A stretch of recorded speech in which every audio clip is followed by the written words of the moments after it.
څو ورځې تېرې دي نو د خدیجه رضی الله تعالی عنها په نبي علیه الصلاة والسلام پسې پیغام د نکاح ولیکو یا هغه چې د مکې لوی لوی سردارانو لوی خلکو دا غوښتنه ده چې د خدیجه سره څه وکړي نکاح وکړي ځکه دوی دومره پاک ژوند تېرو په د خپل کوڼوالي کې چې دا په طاهرین هم سره مشهوره وه طاهره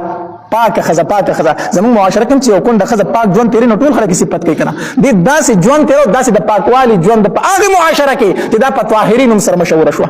چې دا یو ډېره پاکه زنانه ده پاکه زنانه نو هر سړی غوښتله چې دې سره څه وکړي ښکلې هم وه مال ورسره هم و دینداره هم وه نو هر سړی د داسې ښځې سره نکاح کول غواړي که نه حدیث مبارک کې راځي نبي علیه الصلاة والسلام فرمایي وایي تنکح المرأة لأربعین د ښځې سره نکاح کېږي د څلورو وجو نه لمالها ولجمالها ولحسبها ولدینها څلورو خبرو د ښځې سره نکاح کېږي یا د څه د وجې نه د مالدارۍ د وجې نه نو مالداري د خدیجه رضی الله تعالی سره موجود وه یا د څه د وجې نه د جمال د وجې نه نو ښایسته م هغه وه یا د څه د وجې نه د نسب د وجې نه چې وایي نسب یې ښه دی نو نسب هم هغه د قریشو د خاندان وه او یا د دین د وجې نه نو دومره پاکپازه ښځه وه چې په طاهري سره مشهوره وه نو هغه څلور واړه صفتونه په هغې کې موجود وو نو هر سړي غوښته چې د خدیجه سره څه وکړي نکاح وکړي خو هغې د نکاح نه به انکار کوو هغې په خپل سوال جواب راولېږل په نبي علیه الصلاة والسلام پسې وایي زه د ده سره نکاح کول غواړم نبي علیه الصلاة والسلام وفرمایل وایي زه به د خپل تره ابو طالب سره مشوره وکړم نو نبي علیه السلام د ابو طالب نه تپوس وکړو وایي ما پسې خدیجه پیغام رالېږلی د نکاح ته څه وایي نو ابو طالب ورته وایي وایي داسې په مکه کې بله زنانه پاکه نشته ښکلې او مالداره ښځه نشته د خدیجې په شانتې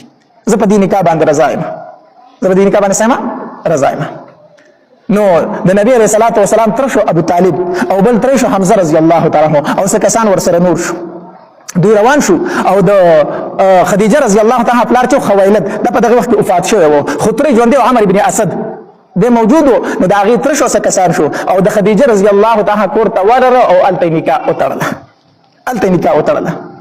اوس هم چې څوک مونږ نکاح کوو که نه نو د جنۍ کور طرف ته ځو هلته نکاح کوو که نه هلک کور کې خو نکاح نه کېږي که نه نو نبی علیه الصلاة والسلام ترونه شو او ورله او د خدیجه رضی الله تعالی په کور کې د خدیجه نکاح وتړله نکاح ورله خپل تره ابو طالب وتړله ابو طالب صاحب تاسې ورته ځکه وایو که نه چې د نبي علیه السلام ډېر خیال ساتلی دی نور اگر چې کافر د دنیا نه تللی دی خو د نبي علیه السلام ډېر خیال ساتلی دی نو دغه ابو طالب صاحب د نبي علیه الصلاة والسلام نکاح وتړله او چې د نکاح خطبه ویله ډېره عجیبه خطبه وویله ډېر عجیبه خطبه وویله وی زما وراره محمد چې دی داسې هلک دی چې په مکه کې داسې هلک موجود نه دی د هغه د صداقت او د امانت اقرار زه نه کوم ای مکې والو تاسو هم کوئ ځکه چې نبي اسلام خو په دغه وخت کې لا پیغمبري نه ورغلي نو ټول عزت کو نه خو چې هغه پیغمبري لا اله الا الله اظهار وکړو خلک دشمنان شو بیا دشمني شروع شوه نو د هغه د صداقت او د امانت تاسو ټول اقرار کوئ او زما وراره چې دی دا د مکې دپاره داسې دی لکه یوه چترۍ ده د مکې دپاره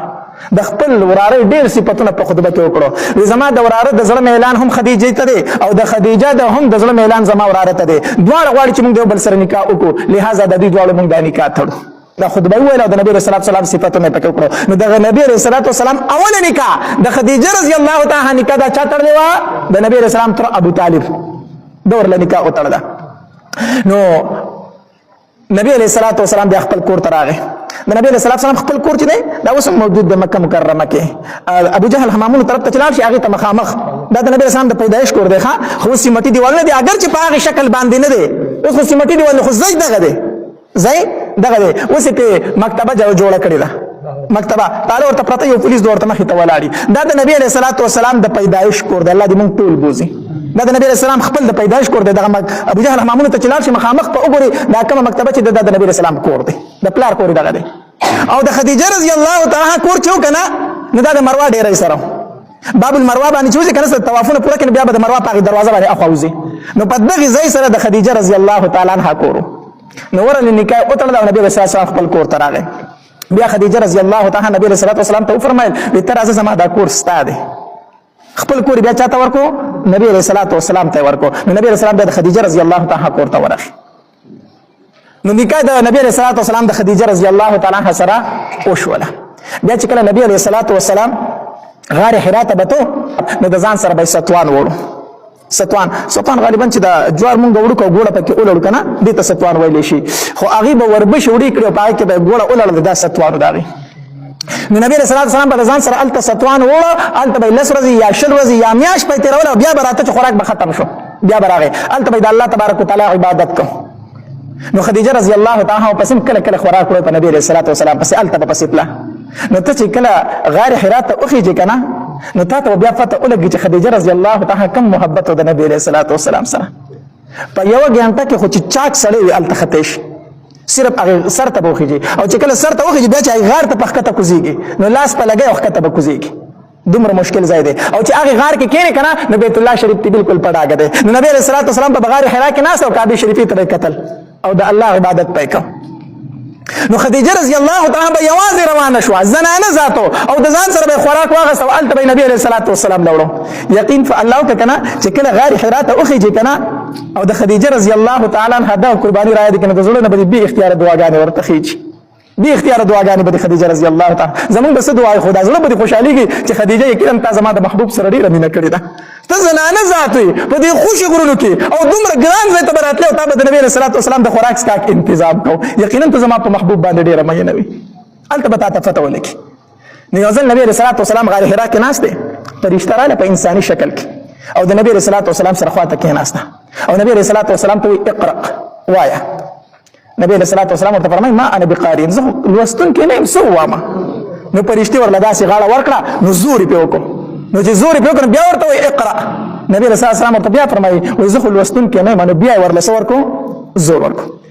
نو په دریم ځل ته بیا وای اقرا نو نبی علیہ السلام فرمایي ما انا بقارئ نو په دریم ځل بیا سور کو زور ورکو نو پرشتہ لګیا شو اقرا بسم ربک الذی خلق خلق الانسان من علق اقرا وربک الاکرم الذي علم بالقلم علم الانسان ما لم يعلم دا آیاتونه شو نازل شو نبی علیہ الصلوۃ والسلام دا هغه ځای را پاسېدو او یریدل د خډیر زیات یریدل دي ډیر زیات یریدل دي ځکه چې پرشتہ رااله او بیا چې د انسان لغاړه ورکي او زور ول ورکي نبی اسلام باندې ډیر زیات ایرا نو کور تراغه چې خدیجه رضی الله عنها چې خاله چې راورسېدو نو زملونی خدیجه ما په سردر کې پټ کې زما ساړه کیږي نو نبی رسول الله سلام پریوتو او خدیجه په زر زر صادره را واچولې نو چې لک ټیم شو کنه او نبی رسول الله سلام لګ ګرم شو او غیرت لاړه نو سره ښکار کو وی خدیجه زه یریږم چې زه به مړ شم زه یریږم زه به څه شم مړ شم زه دا برداشت نشم کولای زه یریږم نو خدیجه به ورته فرمایي وای کله زما محبوب داسې چرته نشي کېدی داسې چرته نشي کېدی ته د خپل خپلوانو سره خپلولي پهلې ته بربنډو ته جامې ورکوي ته د یتیمانو په سر باندې لاس دی ته د بوج وړونکو سره بوج اوچتوي ته خو چې څومره د خیر کارونه دی هغه کوي الله به تا چرته نه رسوا کوي الله به تا چرې نه رسوا کوي داسې مکې نشي کېدی دې نه معلومه دا شو کنه چې څوک د الله د بندګانو سره ښېګڼه کوي کنه الله د هغه حفاظت کوي الله دا غسه کوي څوک چې د الله د بندګانو ښېګڼه کوي الله د دغه انسان حفاظت کوي نو خدیجه ورته فرمایي وای ته خو د کونډو د رندو د یتیمانو حفاظت کوي الله به تاسو څنګه رسوا کوي داسې نشي کېدی دې ته وایي ښځه دې ته څه وایي ښځه هغه ده چې سړی ډېر زیات بار ستړی شي بوج پرې راشي خفګان پرې راشي ټینشن پرې راشي دې کور ته راشي نو دا ښځه ورته وایي سړیه فکر مه کوه الله به خیر کړي ته ولې دومره ټینشن اخیستی دا به خپل خاوند له تسلي ورکوي دې ته پته زما په خاوند باندې بوج دی په الحال خفګان دی ورته نو دا د خپل خاوند ته داسې تسلي ورکړي چې د زړه خفګانونه ولا ختم کړي لکه حدیث مبارک کې راځي نبی رسول الله صلی الله علیه وسلم فرمایي وای خدیجه چې مال تسلي راکړه زما زړه سپک کو زما څه کو زړه یې رااله سپک کو داسې تسلي ولا ورکړه بیا ورته وی خدیجه بیبي وای زما د تر زوی دی ورقه ابن نوفل هغه د انجیل لوی عالم دی راځي چې هغه خواله دی بوزما نبی رسول الله صلی الله علیه وسلم بوز د ورقه ابن نوفل خواله هغه لوی عالمو هغه ته وی اې د تر زویا ته دې وراره دا خبري وره چې دې سوایي نو نبی رسول الله والسلام ورته د غار حرا ټوله قصه وکړه چې ټوله قصه ورته وکړه نو ورقه ابن نوفل ورته وی قسم په الله د اخر زمانه غ پیغمبر هم ته د اخر زمانه غ پیغمبرو هم ته خو کاش چې زه ژوند دی چې ته مکه والو د کلی نه استه چې ما ستا امداد کړې چې ما ستا څه کړې امداد کړې نو نبی رسول الله حیران شو وی ما به مکه والو وباسي ولې به ما وباسي زه خو چا سره بد نه کوم زه خو دلته چا سره ښېګڼه کوم نو ما به مکه والو وباسي او زما خو لوی خاندان دی نو ما به خلک څنګه وباسي ورقه ابن نوفل ورته وفرمایل وی او دا ته چې به کومه خبره کوي دا چې چا کړې دا خلکو د کلي نه ایستلی دی خلک د کلي نه څه کړی دی ایستلی دی خو بیا چې کله نبی علیه السلام باندې پیغمبري راغله که نه او نبی علیه السلام د مکې نه وته نو په دغه ټایم کې ورقه ابن نوفل وفات شوی و بیا چا د نبی علیه السلام نه تپوس وکړو وی ورقه ابن نوفل چې دی دی د دنیا نه مسلمان تللی دی که کافر تللی دی ځکه چې ته کله د مکې نه وتې او ستا باندې کله په پای ټایم کې وفات شوی و نبی علیه السلام ورته وفرمایل وی ما ورقه ابن نوفل په خوب کې ولید چې په سپینو جامو کې و په سپینو جامو کې. نو علما لیکي وي مړی چې په سپینو کپړو کې ویني دا د هغه د بخاني علامت دی، دا د هغه د خوش قسمتۍ او د خوشبختۍ علامت دی چې کله مړی په خوب کې ویني په سپینو کپړو کې، دا د هغه د مغفرت علامت دی. نو نبی علیه الصلاة والسلام فرمایل ورقه بن نوفل ما په خوب کې ولیده چې په سپینو جامو کې، په سپینو جامو کې هغه بیا وفات شوی و. نو نبی علیه الصلاة والسلام بیا کور ته راغی، 3 کاله پس نبی علیه الصلاة والسلام بیا غار حرا ته لاړ. غار حرا ته لاړ نو چې د غار حرا نه واپس راته نو اخ فرشته بیا دا وی د اسمان په کنارو باندې د اسمان د کنارې ډکې کړي دي، اسمان کنارې ډکې کړي دي. بیا غ فرشته ولیدله، بیا غ فرشته نو چې کور ته بیا راغی بیا پیته راغلی دا. نو خدیجه بیبي ته فرمایي وی دسرونی په ما باندې صادری راواچو، ما پټ کته براله. الله تبارک وتعالى آیتونه نازل کړو یا ایها المدثر قم فانذر وربك فكبر. اے صادر اغوستون کیا صادر بنور نه غوندي پاسا ستا په ذمه باندې یو کار ولګید. قم فانذر خلق وير ود الله د عذابنا، وربك فكبر د الله لوی بیان کا، الله لوی بیان کا. پاسا نور ستا د لاست ټایم نه دی اوس پاسا. بس خدیجه بیبي ته فرمایلی وی الله په ما باندې وحی نازل کړه. لومبه تصدیق خدیجه بیبي وکړه د الله پاک پیغمبره ته د الله پیغمبر او ما پتا ایمان راوړ. الله نو په زنانو کې د ټولو نه اول ایمان چا راوړی دی؟ خدیجه بیبي. په زنانو کې اول ایمان خدیجه بیبي راوړی دی، په سړو کې اول ایمان چا راوړی دی؟ ابو بکر رضی الله تعالی، او په الکانو کې اول ایمان چا راوړی دی؟ حضرت علی رضی الله تعالی عنہ. حضرت علی رضی الله تعالی عنہ. الله نبی رسول الله والسلام او خدیجه بیبي یو ځل ولاړ دي، بس د هغه زمانه چې کوم عبادت هغه به کوو 2 رکعات نفل منځ به کوو، 2 رکعات نفل منځ به کوو. نو نبی علیہ الصلوۃ والسلام ولاړ او خدیجه بیبي بسیاته ولاړه د منځ کې. نو علی رضی الله تعالی ولیدل، نو تاسو ته وکړو وی د تر زوی داسې دي داسې کوي. نو نبی علیہ الصلوۃ والسلام ورته فرمایل وی الله ز پیغمبر جوړ کړم په ما باندې ایمان راوړ علی. نو علی رضی الله تعالی فرمایل وی زه به د پلار سره مشوره وکم د ابو طالب سره، هغه سره وسو کما مشوره وکم. نو نبی علیہ الصلوۃ والسلام ورته فرمایل علی په ما باندې خلک نه خبرای، کو ایمان راوړي کو نه راوړي خو هغه ته سوایا ما، هغه ته سوایا ما. هغه هو چې راغی څنګه چې سار شو په خپل راغی وی د الله پاک پیغمبر ما پتا باندې ایمان راوړی دی، ما پتا باندې ایمان راوړی دی. الله نبی علی رضی الله تعالی سره وړو ایمان راوړو. بیا د نبی علیہ الصلوۃ والسلام په زوجیت کې په نکاح کې خدیجه رضی الله تعالی عنها 25 کاله پاتې شوه، 25 کاله او 25 کاله پس بیا نبی علیہ الصلوۃ والسلام نه جدا شو، وفات شو. خدیجه رضی الله تعالی عنها وفات شو او انت په جنت المعلا کې دفن ده په مکه مکرمه کې. الته هغه بچیم دی هغه ور سره دفن ده، بچیم دفن دی هغه دفن ده. نو الته بیا دفن شو او په کوم کال چې دا وفات شو نبی علیہ الصلوۃ والسلام پس دومره خفاو کنه چې هغه کال ته عام الحزن وي. نبی رسول الله فرمایي دا زما د غمونو کال دی، دا زما د غمونو کال دی، عام الحزن. ما نه هغه بین جدا شو چې مال به تسلی راکوله د غمونو کال. دې د نبی رسول الله سره ډیره مینه کړې دا او د دې فضائل یو ځل دی نبی علیہ الصلوۃ والسلام په غار حرا کې و او دی نبی علیہ الصلوۃ والسلام له خوراک راغسته غار حرا ته ختله.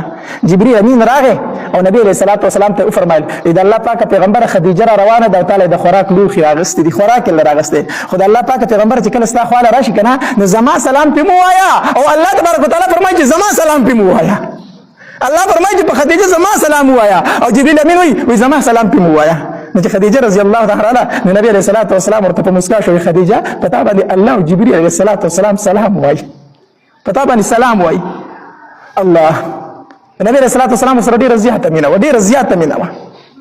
خدای عائشه رضی الله تعالی فرمایي نبی علیہ الصلوۃ والسلام په اکثر مجالس کې د خدیجه ذکر کو نه ماره په غسر اتلا هغه کې ما خدیجه لیدلم نو ځکه چې هغه وفات کېدنه سره پیدا شوم نو ما خو بیا یو مخ کې بنې تیر شوی وکنه ایمان په غسر اتلا چې د خدیجه ذکر کو. امام ورته چې الله پاک پیغمبر چې دغه بوډۍ نه ما سیوا بل څوک نشته دی. نبی علیہ الصلوۃ والسلام راته فرمایي چې عائشه خدیجه وکنه یقینا هغه شانتي بل څوک نشته دی. عائشه ستا خلکو چې په ما باندې خشاکونه راته اول ستا خلک ما ته دشمنی ته ولاړو نو مال به تسلی خدیجه راکوله، د دې خور او دغه حالانو مخاله د دې خبرې او د خدیجه بیبي خبرې یو شانتي وي. عائشه بیبي فرمایي دا نبی رسول الله صلی الله علیه وسلم په کټ کې داسې ډډواله وخت فکر پروتو نو با خاله خبرې وکړي. نو چې خاله خبرې وکړي نبی رسول الله فورا را پاسې په کټ کې نه کېناستو. ما ته چې عائشه ما ته چې د خاله خبرې نه دي، د خاله خبرې نه دي. ما ته جواب الله پاک پیغمبر د خاله خبرې دي. نبی رسول الله صلی الله علیه وسلم سره داسې ټیټ کړ خفه غونډه کېناست. خدیجه رضی الله تعالی عنها یاد شو، هغه تر یاد شو